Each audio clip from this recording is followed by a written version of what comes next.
Yo, yo, yo, welcome to Behind the Song. This is your boy, Sisa Moloto, going by the stage name of Son of God, Sash Manindo, aka The Birds, aka Sora. Back at my childhood memories, finding out that music is my path. I remember listening to songs like hip hop songs. They inspired me too much. On the time, the way I was living, the circumstances of my life, like I needed someone to actually motivate me on how to carry on in life and survive. So hip hop was actually the type of music that actually gave me food for thoughts. I started the journey of hip hop solo. I started the journey of hip hop moving alone. Actually, I was still at school, so there was like a school show. So remember, like I was already inspired with writing and rhyming and stuff like that. So I was like, nah, let me just try this out at school. So I performed at school and people loved it. So I started as a solo. Then I created groups, and that's how I expanded. As a solo artist, the early days, they shaped my sound. The realness. I must say, like realness, being real, being me, is what shaped my sound. I wanted to actually share a story, like share part of myself with the world, like the way I was actually saved by hip hop from drowning in the world. I thought that I can actually do the same with other people with the same methods, with the same hip hop. So my sound is shaped by the struggle. My sound is shaped by the system, like Earth itself. So I go real, I go deep in the game. Part of the group, in a group, I was like, actually, I was the one who created the group. So in part of the group, what shaped the sound is I had to actually find people who actually relate, who were on in the same journey, in the same struggles, in the same pain, in the same questions. You understand? In the same dreams and wishes. So we were one. So we spoke about different things that people don't actually think about. They know, but they don't want to talk about. So um, that's how it shaped our sound. Or understand it actually made us become different from the ordinary sound that other hip hop masters use. My faintest memory from my first day in studio um, is me finishing up my track, and then people go crazy because it was my first track, and then I didn't expect the way the studio was full. Like it was full with like experienced artists, people who have like multiple songs and tracks. So also it was my first song, Mara. I actually managed to shake the head. So like yeah. My faintest moment from my first ever live performance, like I said, it was at school. I performed at school in front of the whole crowd, the whole school of people. It's like, yo, it was mad, man. It was crazy. I didn't even finish my 16. They were already crazy. I couldn't even hear myself rapping. So that inspired me more. Like, this is what I need to do in life. Out of all tracks I've released, I have one song which I trust the most. I call it my bomb. I understand. Yeah. So in tough places, in tough crowds, where I see like these people they don't understand hip hop, I know that song can crack. It can break ice. So it's one of the songs that I put at the top. It's called Tag Life.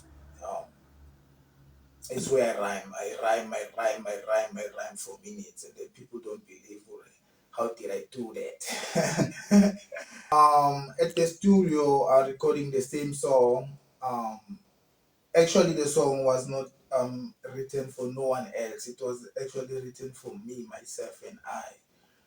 Um, at the studio, I just came at the studio with the song already been written. So I already had the song in my mind, already performed the song at school using downloaded beats. So the song was already in my brain. The only thing I needed is a beat that was not downloaded.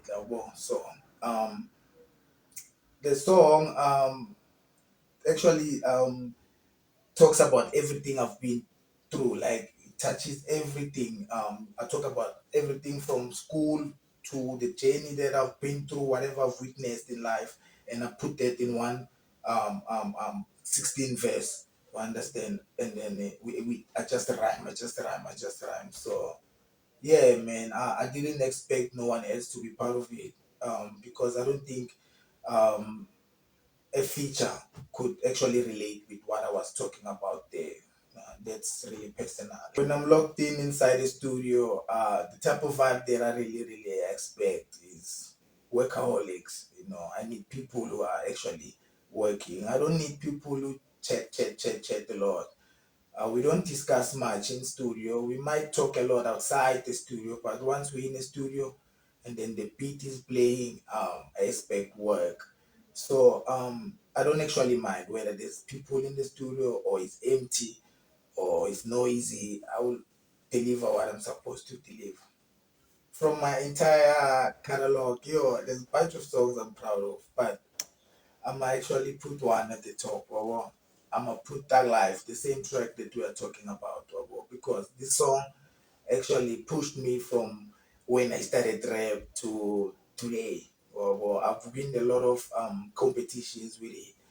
I've won a lot of battles with it. I've killed a lot of stages with it. I've been in a lot of places, and all places they love it, man. There's no area or person who don't actually feel that song. So it's one of my best songs that I've released, and it doesn't grow old, man. Like it's like more than 10 years back been written, but it doesn't grow old. It still kills. It still have the same vibe. Understand? So I love it. Can okay, I can break down a line for you, ne, that I relate with what I was going through at that moment. Understand?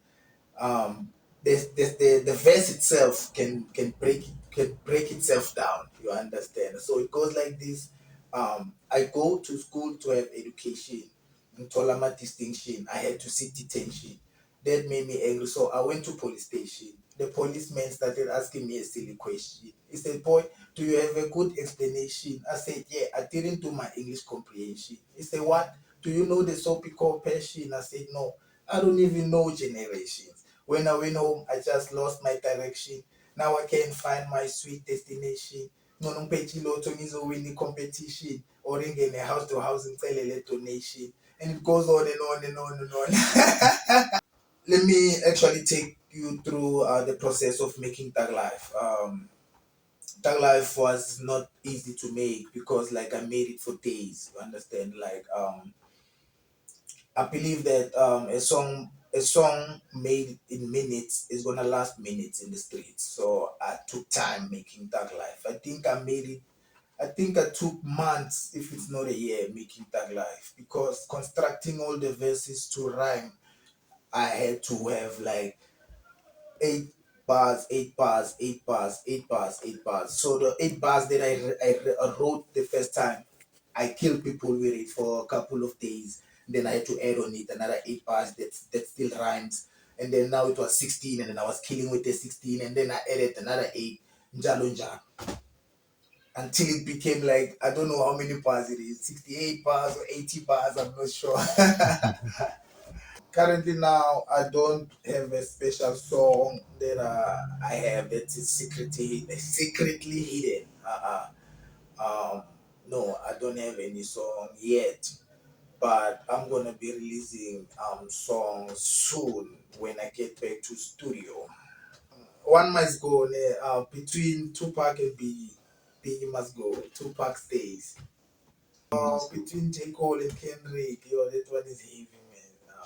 I'm sorry, Jay. J. Cole must go, Kendrick must stay. Jiga, Jay Z, and Nasir. Jiga, Jay Z must go. Nas must stay.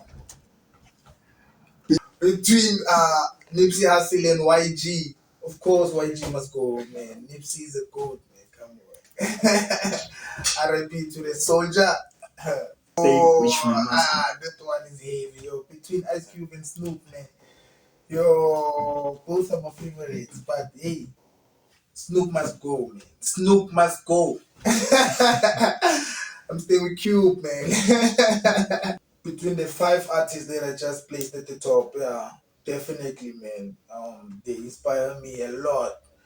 That's why it was easy for me to just push the other ones aside. You understand? Because they are also the greatest MCs. Their work is professional. It's nice. I love it. I also listen to them as well. But when it comes to food for thoughts, I relate more with the top five that I just picked now. As an artist today,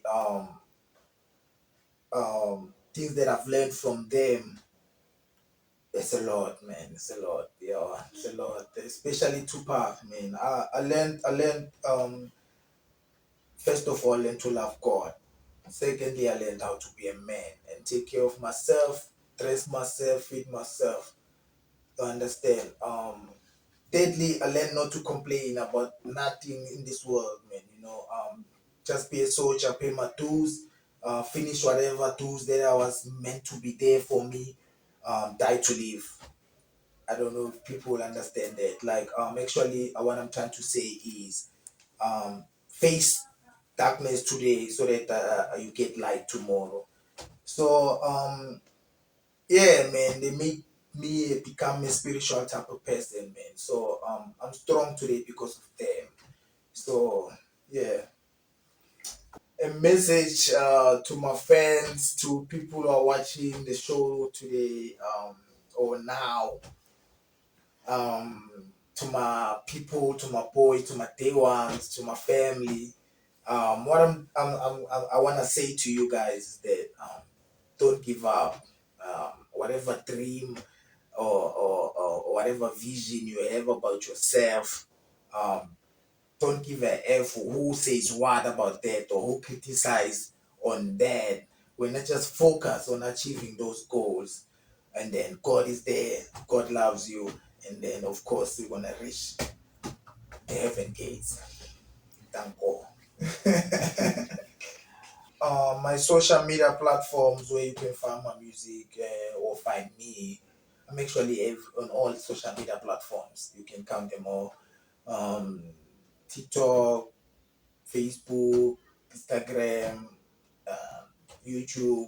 I'm everywhere. You just Google Sash Manindo. There's only one Sash Manindo worldwide, so they will show you all my profiles, and then when you will select which one you wanna be entertained by. Yeah, yeah. I wanna give a big, big, big shout out to Behind the Song for having me or hosting me today. It's one of the biggest platforms that's gonna rise from the bottom to the top. So yeah, follow the show, man. Subscribe and like and share. That's what's up.